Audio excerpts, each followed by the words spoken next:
자, 이번 시간에는 NS 차트라고 하는 것을 배워보도록 하겠습니다. 나치 슈나이더만의 사람 이름이죠. 약을 따서 만든 도표인데, 우리가 이제 설계를 할 때 이렇게 구조들을 만들어내죠. 어떤 내용이 있으면 좋겠다, 어떤 내용이 있으면 좋겠다, 이렇게 구조들을 그려냅니다. 요 하나하나가 뭐라 그랬어요? 예, 모듈이라 그랬죠. 그죠? 이 하나하나가 다 모듈입니다.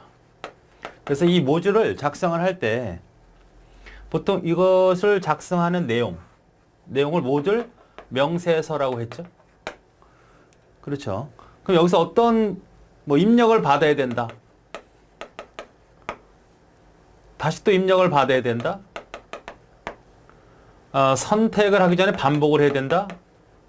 선택을 한다. 이런 형태로 모듈 명세서를 작성을 합니다. 그러니까 한글로 작성할 수도 있고 어떤 형태?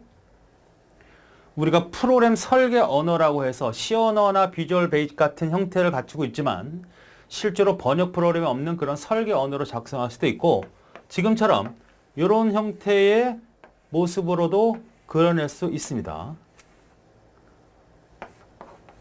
이게 바로 뭐다? NS 차트예요. NS 차트. 그러니까 직접 우리가 이렇게 써서 이해할 수도 있지만 우리가 제어 구조를 이렇게 그림으로 표현한 형태, 이것을 우리는 NS 차트다 이렇게 얘기를 하는 겁니다. 이것도 하나의 뭐다? PDL이라고 할 수 있는 거죠. 그러니까 PDL이라고 하는 것은 C 언어나 비주얼 베이직 같은 형태의 언어로 작성하는 그런 것들도 있을 수 있지만 폭넓게는 바로 도표나 표도 다 PDL로 포함을 하고 취급을 시켜요. 그래서 이 개념이 뭐냐? 자, 순차라는 개념이 있어. 순차는 이렇게 쓰면 순차예요. 프로그램이 위에서 아래로 내려간다는 의미죠. 그 다음에 선택이라는 게 있죠. 선택. 이렇게 그려서 이렇게 둘 중에 하나 선택하라는 얘기예요. 이렇게 선택할 수도 있습니다. 세 개 중에 하나 선택하라는 얘기죠. 이것이 이제 선택의 개념이고요. 반복의 개념은 반복은 어디다 그릴까요? 이렇게 반복할 수도 있고 또 이렇게 반복할 수도 있죠. 선택과 반복은 두 가지가 있는데 이렇게 반복, 선택, 반복. 이것이 바로 NS 차트의 그림입니다. 그러니까 요거는 어떤 의미냐면 반복하는 순서들을 보면 이렇게 되어 있는 모습들 있죠. 반복을 하다가 이렇게 처음에 비교를 해서 넘어가는 거죠. 얘가 반복 구간이야, 이게. 처음에 조건이 맞지 않으면 그냥 벗어나기도 합니다. 그렇지. 그러니까 선 비교. 먼저 비교하고 반복관, 이 두 개를 반복할 건데 참이면 계속 반복하지만 거짓이면 바깥으로 빠져나가라. 이런 형태는 이렇게 그림을 그리고 반대로 먼저 비교를 하든 안 하든 한 번은 무조건 수행을 하고 나중에 비교를 하는 거예요. 무조건 여기는 한 번 이상은 진입을 합니다. 여기는 조건에 맞지 않으면 밑에 반복 구간을 수행하지 않고 그냥 빠져나갈 수 있으니까 이 구간을 수행 안 할 수도 있어요. 그러나 until이라고 하는 이런 반복은 무조건 한 번은 수행을 합니다. 그리고 나서 반복할 거면 계속 반복을 하는 거고. 그래서 이건 선 비교, 이건 후 비교예요. 후 비교. 그래서 C 언어 같은 경우는 이거 while이나 for 같은 것들이 이런 모습을 갖추고 있는 것이고 이거 나중에 이제 배워야 되겠죠. C 언어 할 때. 요거는 do while이라든지 다른 형태는 until이라고 하는 자바 같은 경우는 비주얼 베이직 같은 경우 until 형태로 사용을 하죠. 그 그림을 이렇게 단순하게 표현한 겁니다. 이렇게 약속을 하게 되면 어떤 사람도 이 순서들을 봤을 때, 이 NS 차트를 봤을 때, 그래, 쉽다. 물론 우리는 전문가가 아니기 때문에 프로그램을 해본 경험이 없기 때문에 잘 모르겠지만 어느 정도 코딩 해본 사람들은 쉽게 접근할 수 있는 그런 모듈 명세서를 그려내는 차트다, 도표다 이렇게 생각하시면 됩니다. 그래서 기본적으로 순차, 선택, 반복 구조가 있고 제일 중요한 건 고투문을 쓰지 않아요. 고투문이라는 것은 어떤 의미냐면 어떤 조건이 만족이 되면 어디로 분기하라는 얘기거든요.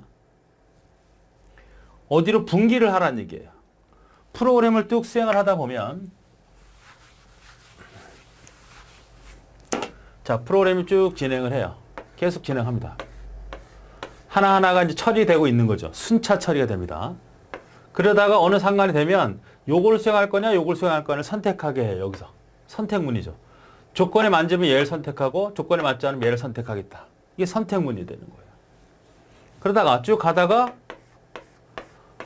요 5개의 문장을 반복해야 되겠다. 이게 반복이에요. 먼저 비교하고 반복할 거냐? 아니면 나중에 비교해서 반복할 거냐? 그런데 여기서 go to라는 명령을 쓰면 만약에 REF다 그랬을 때는 어딘가 임의로 점프를 하는 거거든요. 그 go to 점프를 한다는 얘기는 당연히 거기서 다른 명령을 수행할 수 있어요. 초기에는 이런 작업들을 많이 했죠. 그런데 하다 보니까 돌아오지 못해. 돌아와야 계속 이어서 수행을 해야 되는데 돌아오지 못하는 경우가 많이 발생을 하기 때문에 얘는 사용하지 않는다. 그러면 어떻게 하느냐? 이런 걸 쓰지 말고 실제로 함수로 사용을 하죠. 예를 들어서 이걸 A를 주고 여기다 A를 호출하게 해요. 그래서 함수는 갔다가 무조건 자동으로 돌아오게 돼 있어. 할 일이 없으면. 그러니까 고트는 임의로 제어 이동을 해서 프로그래머가 다시 원위치로 돌려줘야 되는데 돌려주지 못하게 될 경우에는 프로그램이 서버리는 그런 불성사가 많으니까 이 나이트시나이더는 만들지 마자 고트를. 그럼 어떻게 하느냐? 함수가 있으니까 함수는 함수명을 만나면 그 함수를 찾아가서 콜해서 자동으로 아무 짓도 안 하면 돌아올 수 있으니까 그런 서버리는 그런 문제점이 없으니까 고트는 없는 거로 하자. 가능한 배제시키자. 이런 특징이고. 이거는 처음에는 이제 그래픽 설계 도구였죠. 일반 데이터베이스나 프로그램에 사용한 것이 아니라 그래픽에 적당한 그래픽, 그림 그리나 디자인 같은 쪽에 많이 이용했다라고 보시면 됩니다. 자, 이렇게 그림을 그렸어요. 이게 뭐죠? 전체를 반복하자. 이런 의미죠.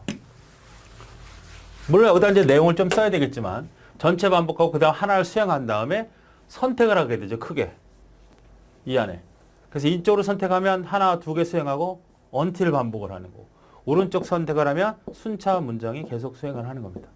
그래서 전체적으로 다 돌고 선택이 2가지가 있고 왼쪽과 오른쪽. 이걸 굳이 우리가 프로그램으로 코딩을 한다면 이런 얘기예요. C 언어로 보면 while 어떤 조건을 줍니다. 이렇게 전체를 반복을 해요. 그래서 어떤 명령이 하나 있는 거죠. 뭐 scanf다. 이거 나중에 배우면 되겠죠. 어떤 명령을 줬어요. 이게 얘거든. 선택을 해야 되죠. if 뭐 조건이 A와 B가 서로 맞으면 뭐 C 뿔뿔 else. 근데 수행할 문장이 많죠. C 뿔뿔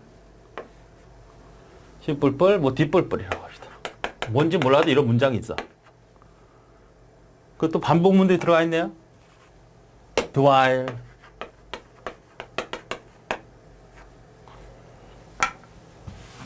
문장 이렇게 되어 있는 거고 else 아니면 뭐 순차적으로 수행하는 이런 형태의 코딩이 그려지는 모습입니다. 그러니까 이렇게 만들어 놓으면 C 언어를 잘하는 사람들이 아 이걸 보고서 이렇게 코딩을 옮기겠죠. 이런 세세한 문법은 지금 몰라도 된다는 거고 이렇게 보여지는 이 표를 우리는 NS 차트다. 그래서 가장 정의가 중요하죠. 논리의 기술을 중점에 둔 논리적인 if나 while이나 순차나 이런 개념을 도형으로 나타난 방법이고 그리기가 좀 어렵다라고 판단합니다. 그러니까 전문성이 있어야 잘 구조적으로 그려낼 텐데 그런 걸 그 작은 범위 내에서 알차게 집어넣기가 좀 어렵다. 순차, 선차 반복이다.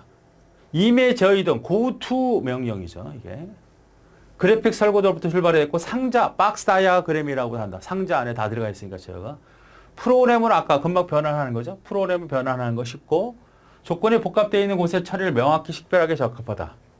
그러니까 조건이라는 if 조건도 반복 조건, if 조건 이렇게 조건들이 많이 들어와 있을 때 그 표현 범위를 박스 안에 그리잖아 이렇게.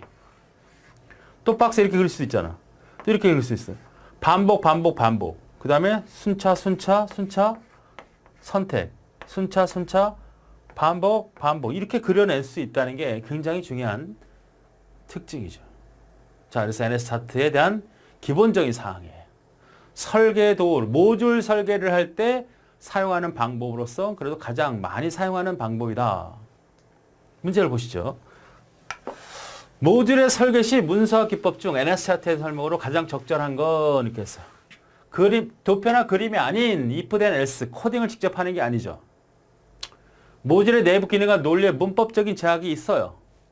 반복을 이렇게 안 했어야지. 사선을 그릴 수는 없잖아. 또 고우투 같은 걸 쓸 수가 없다 그랬잖아. 다 이거 문법 제약이 있는 겁니다. 논리 기술의 중점 둔 도형은 이게 짧지만 가장 핵심적인 NSRT의 정의예요. 모듈의 처리 과정에서 수직적인 것과 수평적인 것. 얘는 수직적인 것밖에 없는 거죠. 수평적인 거는 아래로 계속 내려간다는 얘기입니다. 수평적인 것은 이제 히포 차트에서 나타납니다.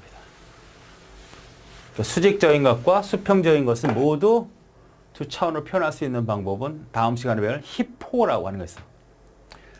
자, 다음이 3번이에요. 해당됩니다.